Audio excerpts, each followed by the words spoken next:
Operating Officer KPMG India, distinguished dignitaries from India and the USA, all my dear friends, ladies and gentlemen. I am delighted to be here virtually with you all at the 30th Annual General Meeting of the American Chamber of Commerce in India.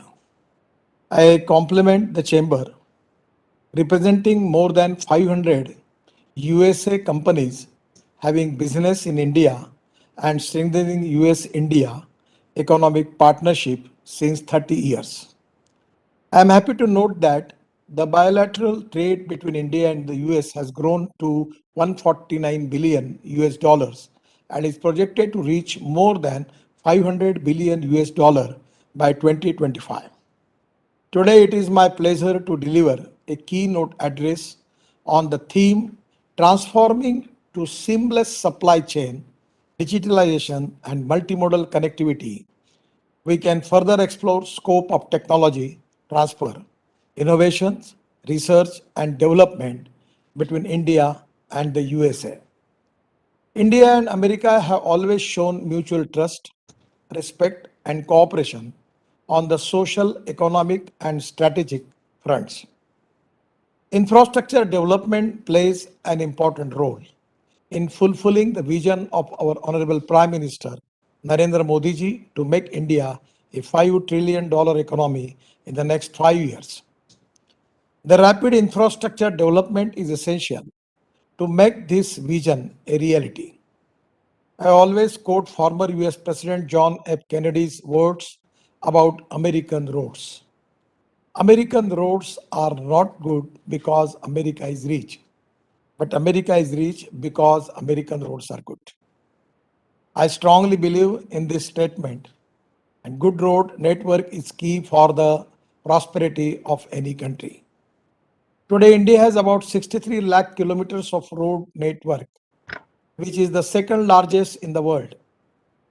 The road infrastructure plays a critical role in the growth of the Indian economy, as 70% of goods and nearly 90% of passenger traffic uses the road network.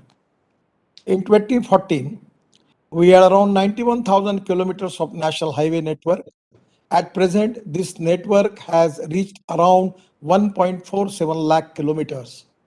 The Indian government is dedicatedly working towards expanding national highways network to 2 lakh kilometer by 2025.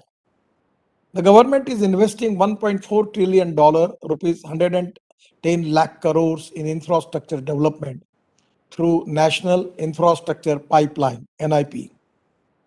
The road sector will account for 18% of this capital expenditure over a period of 29 to 2025. Our government has launched the National Master Plan of Prime Minister Gati Shakti for holistic and integrated infrastructure development in the country. The ministries are working in silos. With Gati Shakti, all stakeholders will follow the rule of three C's: cooperation, coordination, and communication. Now the projects will get faster clearances and NOCs from multiple departments. Our focus is on time-bound, high-quality, cost-effective, and sustainable world-class infrastructure development in the country. My ministry is constructing 65,000 kilometers of national highways under the Bharatmala Pariyojana, and we are also developing 22 greenfield access controlled expressway in phase 1. Another 8 greenfield expressways are proposed to be developed in Bharatmala phase 2. Indian roads are now at par with international standards. We now hold the world record for the fastest highway construction rate, which is 38 km per day. We made a Guinness World Record by constructing a 2.5-kilometer 4-lane concrete road in 24 hours. And another world record was set by constructing 26-kilometer single-lane bitumen road within 21 hours. Just 2 months back, we created another record by laying 43,000 tons 95 mm thick dense bitumen over road length of 50 km single lane in 100 hours at Delhi Vadodara Expressway project in state of Gujarat. While building infrastructure at this fast rate, we are also taking utmost care of environment. It is a very important to be eco-sensitive. The tree plantation, water table management, animal under and overpasses are also given special attention. Around 1.2 crore trees would be planted along the greenfield corridors. We are encouraging toll plazas on national highways to be powered by solar energy. The water harvesting stations are being set up every 500 meters along the greenfield corridors to recharge water tables, and investment into India's supply chain and logistic infrastructure is gaining momentum. Today, our logistic cost is in the range of 14 to 16% of GDP. Reducing it to below 10% of GDP is at the top of the agenda. To bring efficiency in logistics, our ministry is developing 35 multimodal logistic parks, MMLP, across the country. This will help us make our exports more competitive, and these MMLPs will help agriculture produce reach the ports faster and also save the logistic cost. Hence, they will give a big boost to agri exports. Port connectivity projects are being implemented to enable swift movement of cargo connecting all ports and inland waterways terminals to increase efficiency of domestic and international trade routes. We are also developing 28 emergency landing facilities for fighter planes on national highways. Even we can use that for commercial plane also, and making a small airport near the road, so that can be a facility which can be used multiple use and is very important for the country. Myself, along with our Honorable Defense Minister, landed on this trip using C-130J Hercules plane of IAF, and they are of strategic importance from defense perspective. NHI is developing world-class wayside amenities WSA at more than 600 locations along the national highways. Apart from basic facilities like good toilets, parking, and restaurants, these wayside amenities will also have dormitories for truck drivers, EV charging facilities, convention centers, Daruma centers, and retail shops for promoting handicrafts and locally manufactured products. Under the Act East policy, today Northeast, Bangladesh, Myanmar, and Southeast Asia are also being connected through road, rail, and airway infrastructure. I am very much interested in promoting use of modern technology in transport management and also in construction of roads, tunnels, and bridges. There are huge opportunities in the installation of an intelligent transport system ITS, advanced traffic management system ATMS, centralized traffic control centers, AI based driver information system, and electronic surveillance system. Further, ministry is working towards enabling GPS based tolling on national highways for all categories of vehicles. This will cut down the waiting time at tolls and also ensure that the vehicles are charged depending upon their usage of toll road. To implement the vision of the national broadband mission, my ministry is going to lay optical fiber cable while constructing the greenfield expressways, and it will provide internet connectivity to rural India. The government is also working on bringing a single logistic law for all modes of freight transportation, and this will eradicate duplication of processes and simplify procedural requirements. This system will facilitate multimodal transportation in true sense. We are seeking large scale application of machine learning and artificial intelligence for efficient logistics ecosystem in India. We are allowing 100% FDI in the road sector, and there is a huge opportunity for joint ventures And recently, in a meeting with the American ambassador, I was discussing that India has huge potential and economic viability for investments through insurance funds, pension funds, and sovereign wealth funds. We have offered tax incentives, also, investors will get good returns. We are bringing innovative and investor friendly products like InvIT to also allow retail investors to participate in the funding drive. We are designing the product so that the retail investors can get good annual returns, which are more than the fixed deposit rates. Your association should take a lead and identify areas where our talented human resource can contribute to design best financial products. For national security and remote area connectivity, my ministry has taken up tunnel project of more than rupees 2.5 lakh crores, and we are developing a 14.5-kilometer long state-of-art Chojila tunnel, which will become Asia's longest tunnel. We are planning to develop this area as a world-renowned high-altitude tourist place. We can also project this as a Asia's Davos and hold key business summits of ASEAN and BRICS. The land acquisition process has been expedited through digitalization, and we are streamlining the environmental and forest clearance process across all authorities. We are giving a lot of importance to innovation, research, and technology in shaping the future of infrastructure sector.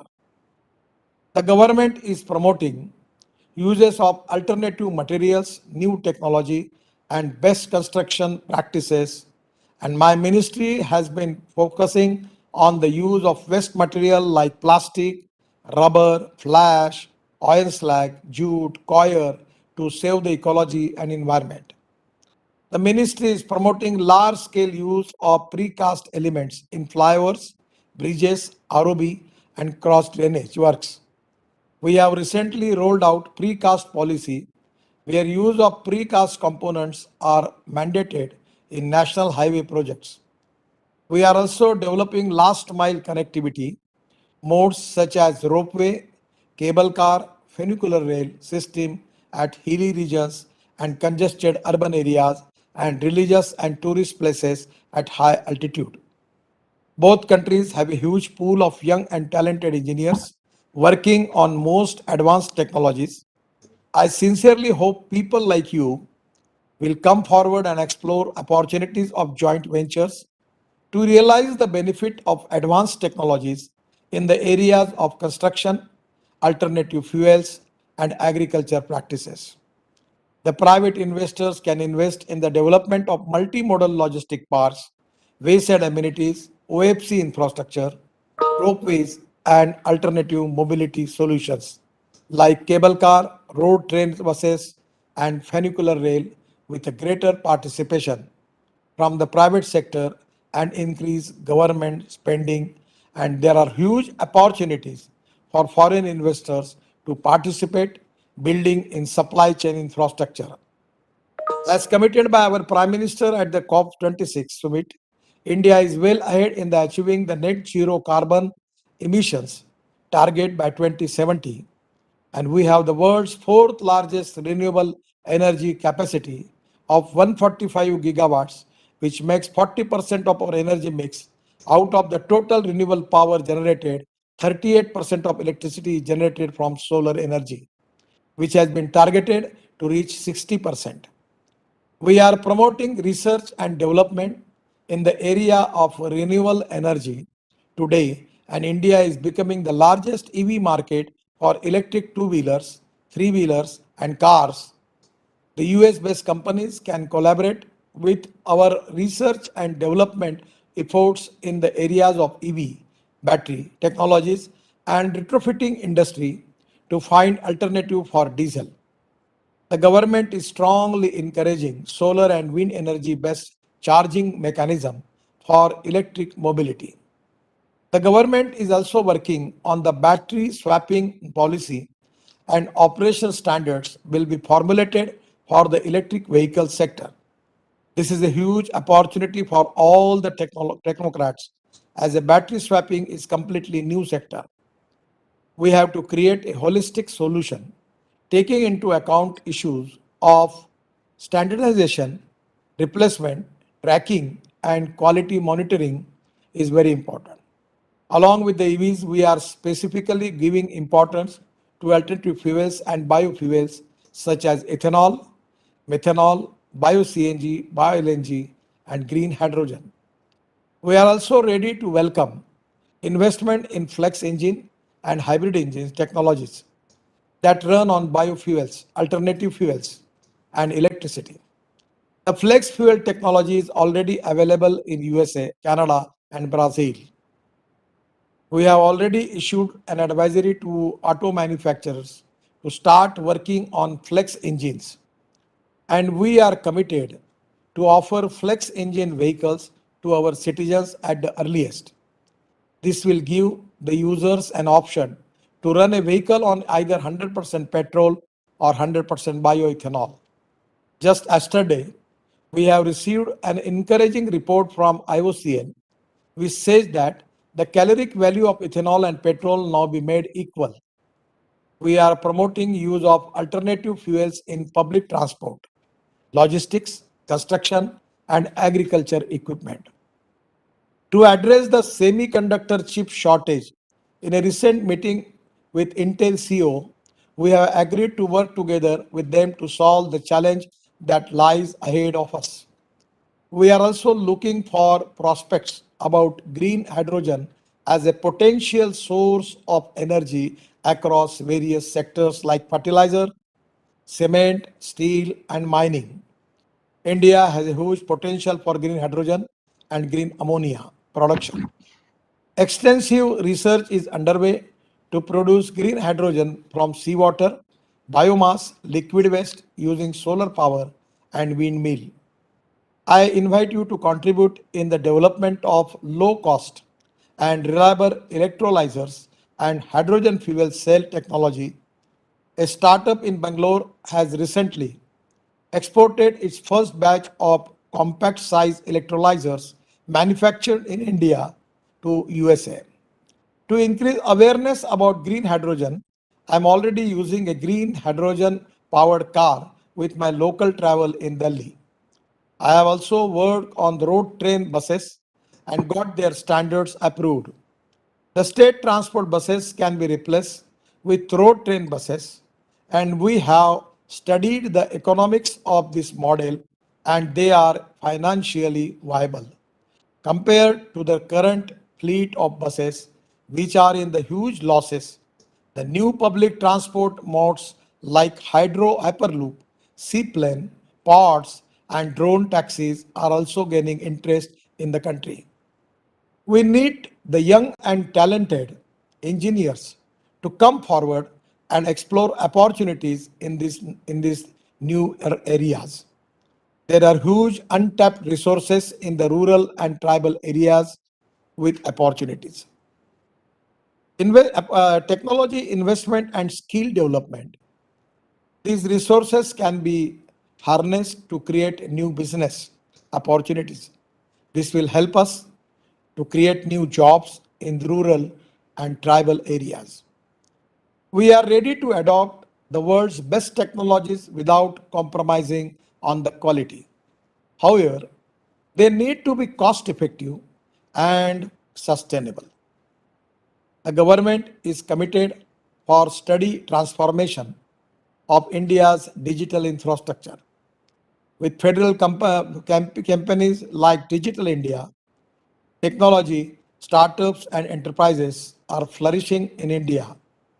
Our government is very supportive, flexible, time bound, and transparent towards the ease of doing business. Ecosystem in the country with these words. I would like to thank the American Chamber of Commerce and particularly for giving me this opportunity to address this enterprising and intellectual audience. And I'm confident that this chamber is already trying to create cooperation, coordination, and communication between the Indian investors and American investor. My only request to all of you that you have to identify the sectors and the particular the investor who are interested in that particular sector, if you can make some arrangement by which with the simple communication, if the coordination can be established, it can be a win-win for the both the countries. I will request you particularly that sector-wise meeting, conferences, and dialogue is very important. And I am expecting 100% from your side that your role is very important and you will contribute for that mission. I wish you all a safe, healthy, and prosperous life ahead. Once again, thank you very much. Namaskar. Thank you very much, sir. We know you're hard pressed for time, but we are taking the lesson from your three C's: coordination, communication, and cooperation. Can I indulge and ask each one of our panelists to just ask you one question, sir? Okay, ask me. Thank you so much. So we start with Praveen. He's the chair of our logistics committee. Thank you, Honorable Minister, for for this very insightful your talk.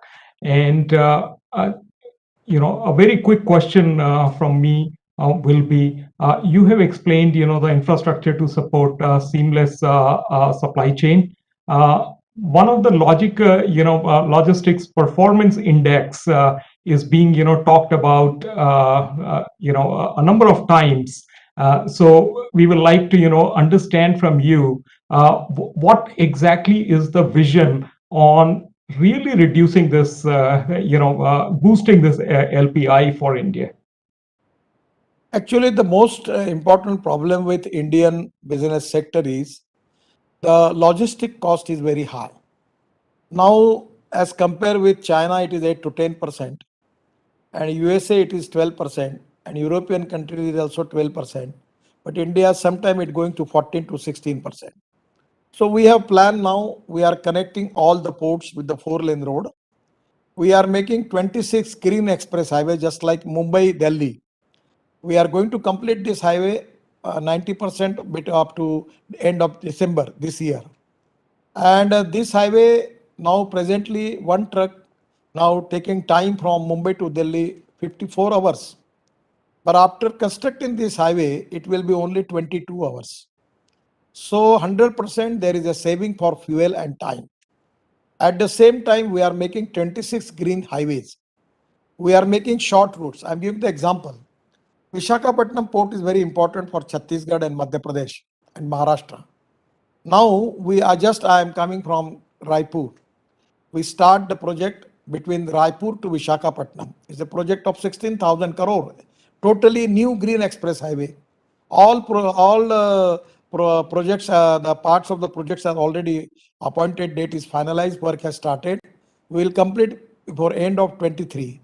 And this is going to reduce the distance between Visakhapatnam to Raipur by 200 kilometers. So this type of many highways we are making. Chennai to Bangalore, we are making. We are making Delhi Meerut highway. Actually, previously it was taking 4.5 hours. Now it is 40 minutes. So by connecting highway, the time and fuel will be saved. The other important thing where I am working on that line, that we are starting the trolley bus. That is the road train. 2 buses with a cable, just like tram, but on the tire. Now we can even make the truck on the basis of the same principle.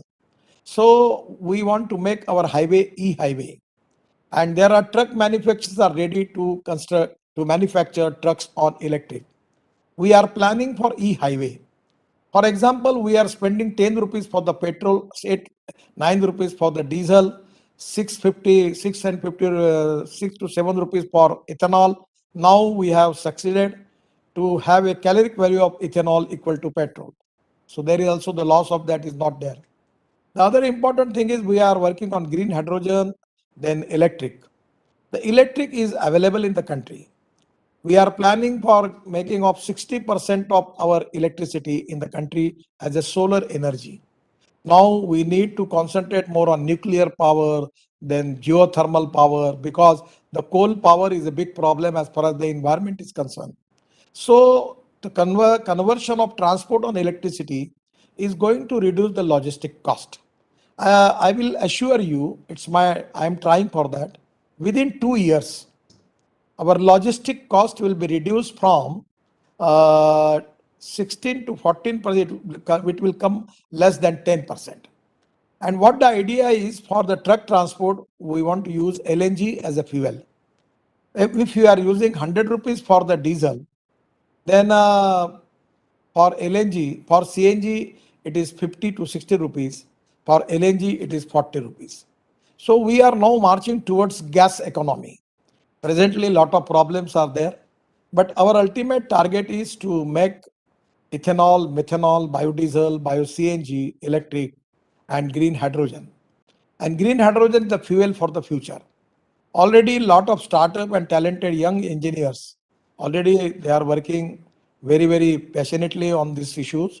I have one car Toyota has given to me as a pilot project which is running on hydrogen. So hydrogen, we can use this green hydrogen in fertilizer industry, in cement industry, in steel industry, in railway, in aviation. We are also trying to make butanol, that is from carbon dioxide. The Indian Oil has now established one plant in Panipat, where they are taking this parali, rice straw. From that, they will get the ethanol, and byproduct is bitumen. So, a lot of new invention, new research is going on. Now, in place of steel, I have just received all the report, waiting for only one report, that we are using glass fiber steel. And that is really important because the steel and cement price are so high. It is really difficult for contractors to complete the project. We are also searching for alternative for cement also. So alternative, we are already using soil stabilized technology. So all this thing, by making good roads, express highway, access control roads, green highways, I am confident that it is going to reduce the logistic cost. The most important thing is now NHI is doing at least the logistic park of 2 lakhs crores.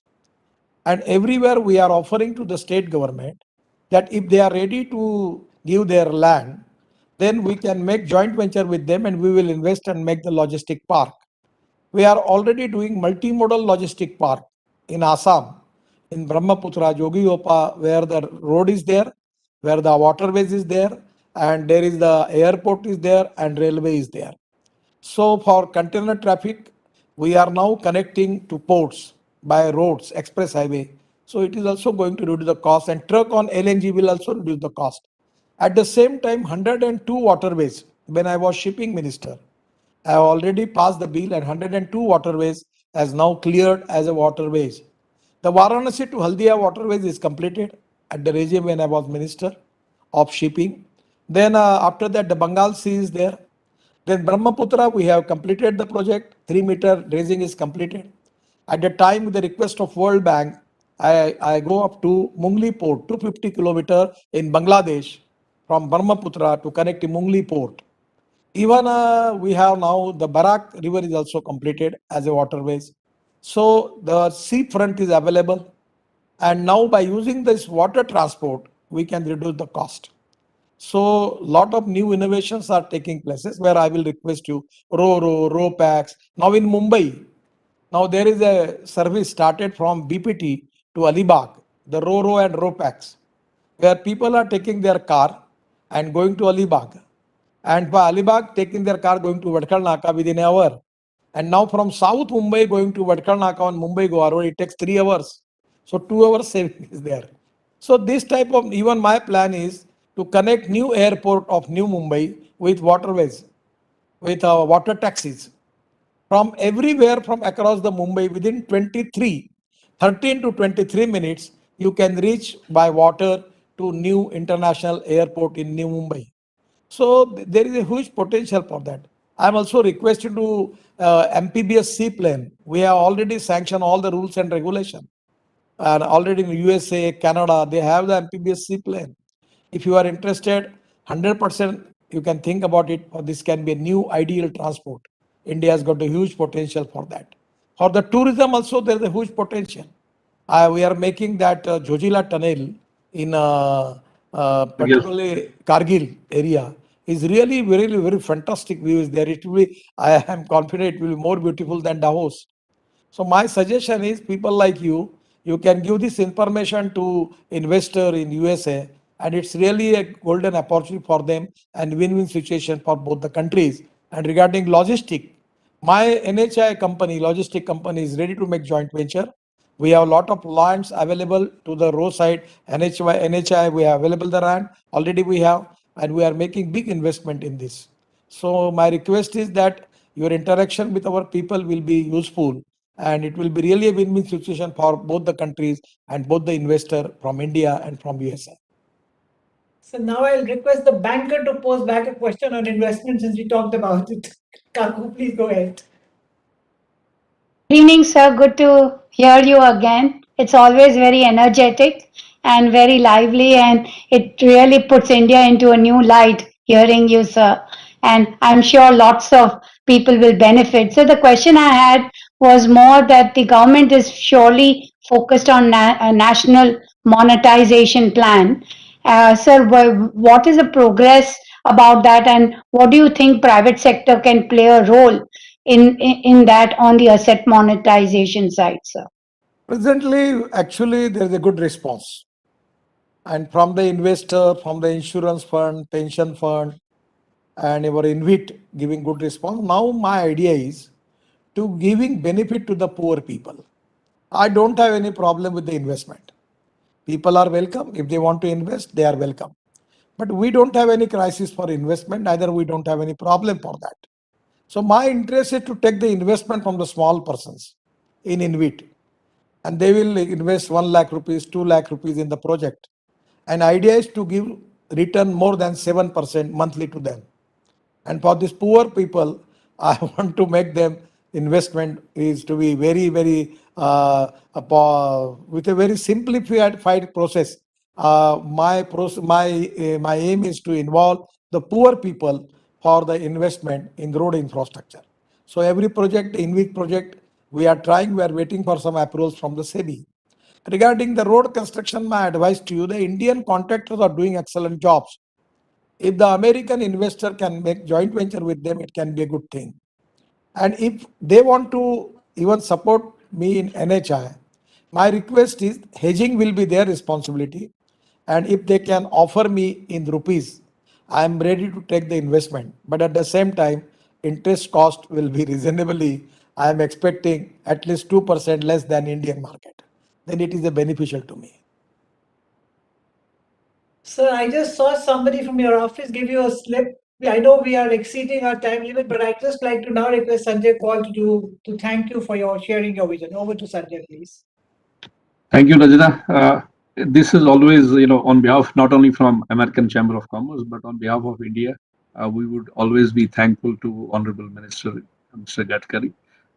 We have seen India transforming. We have seen Indian roads transforming. Even our marketing manager sitting in Ohio is now telling me, look at Mr. Gadkari and then look at your target. And I'm not joking. This is a statement given to us that look at his target and look what small targets you are taking.